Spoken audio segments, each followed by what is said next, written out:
Сивата економија останува сериозен проблем за легалниот бизнис. Стопанството бара засилени контроли и инспекции, како и сузбивање на нелојалната конкуренција која гурива пазарот бидејќи не плаќа никакви давачки. Главниот проблем во сивото работење е што ние регистрираните не сме заштитени.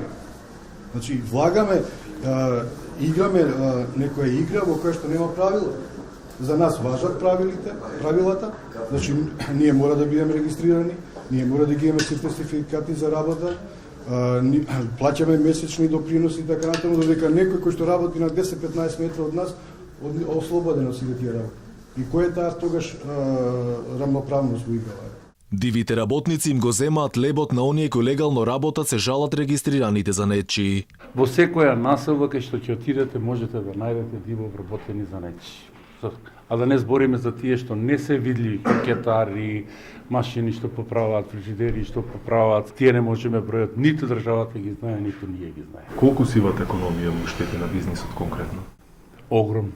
Многу е губитокот голем. Реков и преска. Прво трпи буџетот, прво трпат сите институциите, фондот за пензиско, фондот за здравствено. Ако не се полни од занечиството и од сите индустријски гранки, од каде ќе ги бараме благодетите?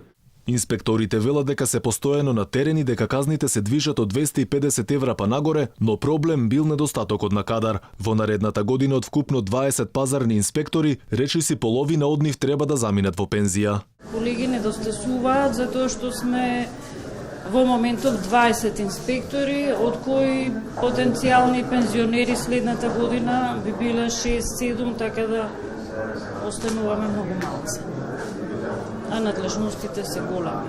Не само во областа на занечиството, него постапуваме по околу 40 закони и 120 подзаконски акти, па проценете колкава бројка.